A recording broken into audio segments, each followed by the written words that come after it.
Good evening, friends. I am Veeraswamy Karmuri. Welcome to my channel. In this video, I am going to introduce new strategies in teaching mathematics. జనరల్గా mathematics అంటే భయపడే వాళ్ళు చాలా మంది. So మనం స్టూడెంట్స్కి డైరెక్ట్గా సబ్జెక్ట్ టీచ్ చేసే కంటే వాళ్ళకి ఇంట్రెస్ట్ క్రియేట్ చేయడానికి before the lesson, before starting our concept, we need to add some spice. That means we can have a casual talk with them. క్యాజువల్గా మాట్లాడొచ్చు. Good morning, good evening, how are you, what breakfast you have taken, suppose previous day if it is Sunday, how you have enjoyed your holiday, ఇలా. So with this casual talk generally students come into the mood of some freeness with the teacher, because they will have some sort of fear and tension before the teacher always. So we can make them come out of that fear and tension with this casual talk. So that is the first step. Okay. So after this casual talk, we can have a fun thing with mathematics. Fun thing. That means we can have any funny game with the mathematics, or any magic, or any special number related to that date, or anything like that. We can have some logical question otherwise. So we can include any of these. Okay. For example, let me share one small magic with you. These are very small. ఇక్కడ నేను చెప్పబోయేవన్నీ magics అన్నీ మీకు అందరికీ తెలిసినవే, అందరు టీచర్స్కి తెలిసినవే. కానీ దాన్ని ఎలా యూజ్ చేసుకోవాలి క్లాస్లో, ఏ టైంలో ఎలా యూజ్ చేసుకోవాలనేది important. Okay, that build up our strategy in teaching. So ఒక చిన్న ట్రిక్ ఏం చేయొచ్చు అంటే, వాళ్ళని మీ ఏజ్ని 259తో మల్టిప్లై చేయమని చెప్పవచ్చు. వాళ్ళ ఏజ్ని generally that age will be 2 digit number. Okay, sometimes it may be a single digit number also if the student is below 5th class. No problem. Okay, after multiplying that with 259, you can ask them to multiply the answer with 39.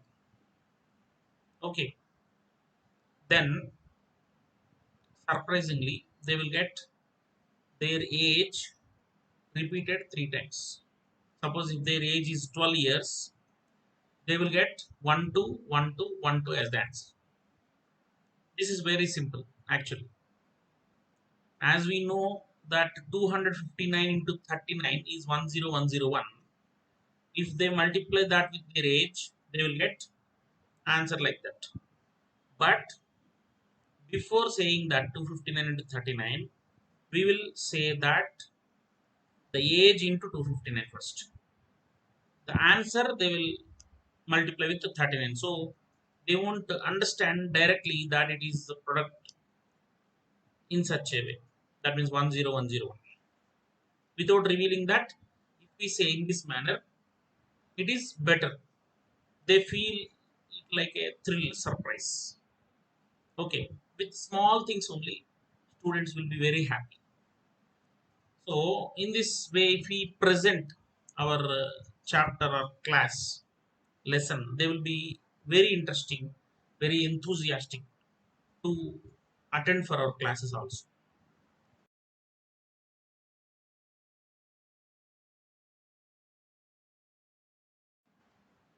అయితే మనకి ప్రతిసారి ఒక magic fun mathematics concept అంటే దొరకదు.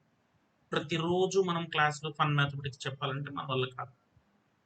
And more over maths and science teachers generally they are not story tellers. Suppose art teacher, Telugu or English teacher, they will have different stories. వాళ్ళకి లెసన్లో భాగంగానే చాలా స్టోరీస్ ఉంటాయి. వాళ్ళు ఏ స్టోరీ చెప్పినా అది లెసన్ వాళ్ళ లాంగ్వేజ్. కానీ మ్యాథమెటిక్స్ అండ్ సైన్సెస్ జనరల్గా వీళ్ళు స్టోరీస్ చెప్పలేరు. సో ఎప్పుడు మ్యాజిక్ చెప్పేదానికంటే రోజు మ్యాజిక్ మనం చెప్పలేం. కాబట్టి మనం ఏం చేయొచ్చు అంటే ఏదైనా ఒక డిఫరెంట్ స్టోరీ అంటే ప్రతిసారి రాజుగారికి ఏడుగురు కొడుకులు ఇలాంటి స్టోరీ కాదు. అది ఒక చిన్న పార్ట్ ఆఫ్ స్టోరీ కావచ్చు. మనం స్టోరీ అనగానే ఎప్పుడు రాజుల స్టోరీలో లేకపోతే ఇంకేదో మోరల్ స్టోరీస్ అనే ఏం లేదు.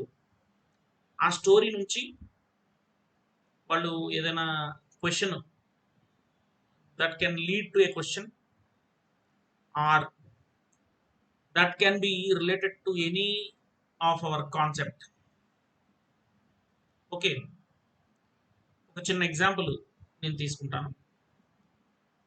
నా ఎక్స్పీరియన్స్లో నేను ఒకసారి ఇంటర్మీడియట్ స్టూడెంట్స్కి చేంజ్ ఆఫ్ యాక్సెస్ టీచ్ చేయడం కోసం అప్పట్లో కొత్తగా రిలీజ్ అయిన మూవీ చిరుత, దానిలో ఒక సీన్ నేను యూజ్ చేసుకున్నాను. క్లాస్లోకి వెళ్ళగానే ఫస్ట్ నేను చిరుత సినిమా స్టోరీ డిస్కస్ చేస్తున్నాను. కానీ అప్పుడు క్లాస్లో అప్పట్లో నేను చెప్పిన క్లాస్లో 80 మెంబర్స్ ఉన్నారు. గర్ల్స్ యాక్చువల్గా మనం అనుకుంటాం బాయ్స్ కంటే సిన్సియర్ ఎడ్యుకేషన్లో అని. ఎందుకంటే వర్క్స్ ఏమన్నా ఇస్తే తొందరగా వాళ్ళు చేయడానికి ట్రై చేస్తారు, బాయ్స్ మ్యాక్సిమం అబ్స్కాండ్ అవుతారు. అయితే వాళ్ళకు కూడా జనరల్గా ఇదే టెండెన్సీ ఉంటుంది. ఎప్పుడు క్లాసు ఆగిపోతుందా, ఇంకేదన్నా కొత్త విషయాలు చెప్తారు, సరదాగా మాట్లాడతారు. సో సినిమా స్టోరీ అనగానే వాళ్ళందరూ అలర్ట్ అయ్యి కాన్సన్ట్రేట్ చేసి విన్నారు బాగా. సో ఒక సీన్లో ఏమవుతుందంటే హీరో జైలు నుంచి వస్తాడు. చిన్నప్పటి నుంచి జైల్లో ఉంటాడు, దాదాపు 14 years. After long period he will visit his home. అతను ఒక ఏరియాలో వాళ్ళ ఇల్లు ఉండేది.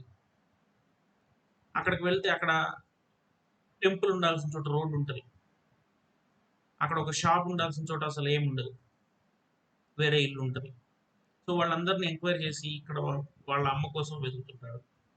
వాళ్ళందరినీ ఎంక్వైరీ చేసి మేము 10 ఏళ్ల నుంచి ఇక్కడే ఉన్నాం, ఏం లేదు, ఇక్కడ అంత రోడ్డే ఉంది ఎప్పటి నుంచో అని చెప్తారు. ఇవన్నీ ఈ సిచ్యువేషన్ ఏంటంటే land marks over a period of time land marks కూడా చేంజ్ అయిపోతాయి కొన్ని ప్లేసెస్కి. So this I related to the concept of change of axis in coordinate geometry, because in coordinate geometry also these x-axis and y-axis are reference lines, just like landmarks in address. Okay, so అది connect చేస్తూ ఆ topic తీసుకెళ్ళాను. నిజంగా అది చాలా చాలా మంచి class అయింది. పిల్లలు తర్వాత వాళ్ళతో పాటు కూర్చున్నాం జేఎల్స్ జూనియర్ లెక్చరర్స్ వాళ్ళందరూ కూడా చాలా అప్రిషియేట్ చేశారు తర్వాత నన్ను. ఇలాంటివి ఏదైనా అంటే ఒక మనం స్టోరీ అంటే ప్రతిసారి ఏదో ఒకటి మనం ఇమాజిన్ చేసుకోవాలి, లేకపోతే హ్యారీ పొట్టర్ లాగా డిఫరెంట్ స్టోరీస్ అట్లా ఏం అవసరం లేదు. మనం ఒక మూవీ నుంచి చిన్న క్లిప్పింగ్ తీసుకోవచ్చు, లేదు మన రియల్ లైఫ్ స్టోరీ కొంచెం ఒక పార్ట్, వాళ్ళని ఇన్స్పైర్ చేసే పార్ట్ ఏదైతే ఉంటుందో మన రియల్ లైఫ్లో ఆ పార్ట్ తీసుకొని చెప్పొచ్చు. సో ఏదైనా కొంచెం స్టోరీ వాళ్ళకి మాకు ఈరోజు స్టోరీ చెప్పారు అనే ఫీలింగ్ రావాలి. అలాగని టోటల్ క్లాస్ మనం స్టోరీ చెప్పలేము, మన దగ్గర అంత పెద్ద స్టోరీస్ ఉండవు. ఏదైనా క్వశ్చన్ ఒక స్టోరీ చిన్న స్టోరీ లాగా స్టార్ట్ చేసి స్టోరీ ఎండింగ్లో క్వశ్చన్ వచ్చేట్టు వాళ్ళని అడగొచ్చు, అట్లా ప్లాన్ చేసుకోవచ్చు మనం. సో ఇలాంటివి these are all some different strategies in introduction of mathematics class.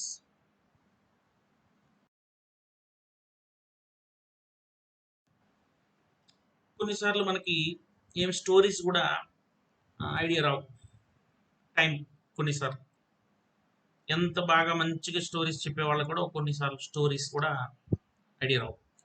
So అలాంటప్పుడు మనం వాళ్ళని కాస్త ఫిజికల్ వరల్డ్లోకి, దట్ మీన్స్ గ్రౌండ్లోకి తీసుకొచ్చి ఏదైనా చిన్న గేమ్ లాగా ప్లాన్ చేసి అది మన కాన్సెప్ట్ ఏదైనా లింక్ చేస్తూ చేయొచ్చు. ఫర్ ఎగ్జాంపుల్ నేను ఒక చిన్న గేమ్ 5th క్లాస్ వాళ్ళ చేత చేయించాను. ఏంటంటే జస్ట్ బాక్సెస్ డ్రా చేశాను. బాక్సెస్ డ్రా చేసి టేబుల్స్ వాళ్ళని మామూలుగా చదవమంటే చదవరు. సో ఆ బాక్సెస్లో జంప్ చేస్తూ టేబుల్స్ చదువుతూ వెళ్తారు. ఇది నేను ఇంకొక చోట ఎక్కడో చూసిన వీడియోనే. దాన్ని కొంచెం ఇంప్రూవైజ్ చేసుకోవచ్చు. మనం మన ఓన్ కస్టమైజేషన్‌తో మనం మన ఓన్ ఐడియాతో కొంత చేంజెస్ చేసుకోవచ్చు. ఇప్పుడు నేను చెప్తున్నవి కూడా మీరు యాజ్ ఇట్ ఈస్‌గా చేయాలని లేదు. మీ ఐడియా ప్రకారం మీకు ఏదైతే అప్పటికి కరెక్ట్ అనిపిస్తుందో, మీ స్టూడెంట్స్‌కి ఏదైతే నచ్చుతుందనుకుంటారో అది మీరు అప్పటికప్పుడు అడాప్ట్ చేసుకోవచ్చు. We are free birds in this. Okay. Any management also won't question you. Because we are trying in a new way, innovative method. They will also encourage generally. So చాలా సింపుల్గా మనం గేమ్ ప్రిపేర్ చేసుకోవచ్చు. అలాగే that gives us some break. మనం కంటిన్యూస్గా చెప్తూ ఉండాలంటే మన వల్ల కాదు. So that gives us some break and students also will be involved in that. That is very important first. Involvement of the students is important. If they involve, that will be permanent for them. And maybe syllabus will be somewhat back. That is not the matter. How much they got into their mind, how much they understood is important. Okay, so we can prepare small games. One few examples I will give you. We can play some number games. We can play with some figures, geometrical figures. Or we can play a game called hangman game, or physical games like previously I told.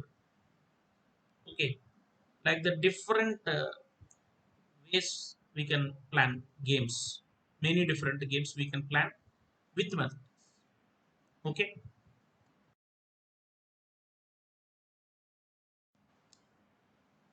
Now one more strategy, that is we can plan for an activity. ఈ activity అంటే కూడా కొత్తదేం కాదు. ఈ పైన ఉన్న వాటిలో ఏ ఒకటైనా కావచ్చు. కాకపోతే ఈ పైన ఉన్న వాటిలో ఇప్పుడు ఫన్ మ్యాథమెటిక్స్ అనేది వాళ్ళకి డైరెక్ట్గా ఐడియా ఉండదు. మనం చెప్తాం, మనం చెప్తుంటే వాళ్ళు వింటారు. అయితే జనరల్గా ప్రతిసారి చాలా చోట్ల మనం వినుంటాం, ప్యాసివ్గా స్టూడెంట్స్ ఉన్నారు, టీచరే యాక్టివ్గా ఉన్నాడు, అది ఇదంతా ట్రెడిషనల్ వే ఆఫ్ టీచింగ్లో జరుగుతుంది అని వింటున్నాం చాలా చోట్ల, అందరూ అంటున్నారు. కానీ ఇట్లాంటి యాక్టివిటీస్ ఇప్పుడు నేను పైన చెప్పిన ఫన్ మ్యాథమెటిక్స్ కాన్సెప్ట్స్ చెప్పినప్పుడు కానివ్వండి, ఏదైనా స్టోరీ చెప్పినప్పుడు కానివ్వండి, ఏదైనా గేమ్ ఆడించినప్పుడు కానివ్వండి, వాళ్ళు ప్యాసివ్గా ఉండరు. గేమ్ అంటే ఆల్రెడీ ఫిజికల్గా వాళ్ళు ఇన్వాల్వ్ అవుతారు కంపల్సరీ. ఈ ఫన్ మ్యాథమెటిక్స్ లాంటివి చెప్పినప్పుడు కూడా నేను చాలా, నా ఎక్స్పీరియన్స్లో నేను చాలా అబ్జర్వ్ చేశాను. సో వాళ్ళు ఇంకా ఇంట్రెస్టింగ్గా, వాళ్ళు అక్కడ ప్యాసివ్గా ఉండరు. నిద్ర వచ్చేవాడు కూడా నిద్ర మానుకొని సార్ ఏదో కొత్తగా చెప్తున్నారని వింటారు compulsory. This I observed most of the times. Okay, so ఇలాంటి యాక్టివిటీస్ ఎక్కువ, అంటే ఇప్పుడు మనం ఫన్ మ్యాథమెటిక్స్ కానీ ఏదైనా స్టోరీ కానీ బాగా తక్కువ time, just 3 minutes or 4 minutes చెప్తాం. మ్యాక్సిమం అంటే 5 minutes, అంతకంటే చెప్పాం జనరల్గా. ఎందుకంటే మనకుండే క్లాస్ టైం చాలా తక్కువ, దానిలో మళ్ళీ వీటికి ఎక్కువ పట్టుకున్న మన సిలబస్కి ఇబ్బంది. ప్లస్ ఈవెన్ స్టూడెంట్స్ కూడా బెనిఫిట్ అయ్యేది తక్కువ. ఇవే ఎక్కువ చెప్తుంటే వాళ్ళు డైలీ వీటికి అలవాటు పడతారు కానీ వర్క్ చేయడానికి ఇష్టపడరు, మనం ఇచ్చిన అకాడమిక్ వర్క్. కాబట్టి ఎక్కువ స్పేస్ దీనికి ఇవ్వలేము, కానీ కొంచెం ఉండాలి.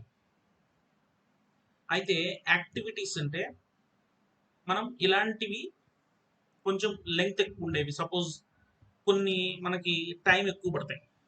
ఏదైనా మనం స్టోరీ, సపోజ్ ఫన్ మ్యాథమెటిక్స్ సంబంధించి మనం పిల్లల చేత ఏమైనా చేయించాలనుకున్నాం, మనం చెప్పడం కాకుండా పిల్లల నుంచి రావాలి అనుకున్నాం, అది కొంచెం టైం ఎక్కువ పడుతుంది. ఎందుకంటే వాళ్ళకి ఐడియా రావాలి, దాన్ని మళ్ళీ వాళ్ళు ప్రిపేర్ చేయాలి, ఒక గ్రూప్ యాక్టివిటీ లాగా దాన్ని క్రియేట్ చేయాలి.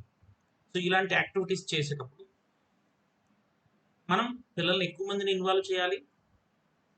సబ్జెక్ట్ని దాంట్లో ఏదో ఒక కాన్సెప్ట్ దాంట్లో వాళ్ళకి అండర్స్టాండింగ్ ఉండే విధంగా మనం దాన్ని తయారు చేయాలి. సో అలాంటి వాటికి మనం ప్రిపరేషన్ మన ఇంటి దగ్గర ముందు అసలు ఒక యాక్టివిటీ చేయించడానికి ప్రిపరేషన్ చాలా అవసరం ఉంటుంది. ఈవెన్ వాళ్ళు దాన్ని పెర్ఫామ్ చేయడానికి కూడా చాలా టైం టేకింగ్ ఉంటుంది. ఒక రోజు ఒక పీరియడ్ మొత్తం దానికి మనం స్పెండ్ చేయాల్సి వస్తుంది, 40 minutes లేదా 1 hour. కాబట్టి ఇలాంటి యాక్టివిటీస్ ఒక్కోసారి మనకి సిలబస్ సపోజ్ ఒక చాప్టర్ ఎండింగ్లో ఉంది, అయిపోయింది, ఈ రోజుతో చాప్టర్ అయిపోయింది, రేపు సాటర్డే, ఈరోజు సాటర్డే సపోజ్, రేపు సండే క్లాస్ ఉండదు, మళ్ళీ మండే, ఈరోజు మనం స్టార్ట్ చేసిన మళ్ళీ సండే వాళ్ళు మర్చిపోతారు, మండే మళ్ళీ ఫ్రెష్గా మళ్ళీ చెప్పుకోవాల్సి. సో అలాంటప్పుడు అలాంటి టైమ్స్లో ఈ ఒక్క పీరియడ్ మనం కంటిన్యూ చేయలేము క్లాస్ అన్నప్పుడు మనం ఇలాంటి యాక్టివిటీస్ ప్లాన్ చేసుకోవచ్చు. అయితే ఇలాంటి యాక్టివిటీస్ ప్లాన్ చేసుకున్నప్పుడు వాటిని ఎలా చేయాలంటే వీలైనంత వరకు మనం కంపల్సరీ ప్రాజెక్ట్ వర్క్స్ ఇవ్వాలి. ఏ లెవెల్ ఆఫ్ స్టూడెంట్స్ కానీ ఈ మధ్య కాలంలో కామన్గా ఉన్నది ప్రాజెక్ట్ వర్క్స్. సో ఆ ప్రాజెక్ట్ వర్క్కి రిలేటెడ్ యాక్టివిటీ ఏదన్నా మనం ప్లాన్ చేస్తే వాళ్ళకి యాక్టివిటీ అయిపోతుంది, ప్రాజెక్ట్ వర్క్ కంప్లీట్ అయిపోతుంది. ప్రాజెక్ట్ వర్క్ చేయడానికి చాలామంది ఇప్పుడు నేను చూస్తున్నాను, హైయర్ క్లాసెస్ వాళ్ళు సిసి ప్యాటర్న్లో పార్ట్గా కంపల్సరీ వాళ్ళు ప్రాజెక్ట్ వర్క్ చేయాలి, సబ్మిట్ చేయాలి. దానికోసం ఒకళ్ళు చేస్తే మిగతా వాళ్ళందరూ వాళ్ళ దగ్గర కాపీ చేసే పనిలోనే ఉన్నారు. కొంతమంది ఇంటర్నెట్ నుంచి కాపీ చేసి మ్యాటర్ తీసుకొని, కొంతమంది ఓల్డ్ బుక్స్ తీసుకొని కాపీ చేయడం ఇలాంటివి చేస్తున్నారు. వాటన్నిటికంటే ఇలాంటి యాక్టివిటీ అయితే వాళ్ళు ఓన్గా చేస్తారు, మనం మానిటర్ చేస్తాం, దాంతోపాటు ప్రాజెక్టు అయింది. ప్లస్ ప్రాజెక్ట్ ఎవరికి వాళ్ళు ఓన్గా చేస్తారు, మనమే ప్రూఫ్. కాబట్టి ఇలాంటివి అన్ని రకాలుగా మల్టీపర్పస్లో యూజ్ అయ్యే స్ట్రాటజీస్. Thank you friends.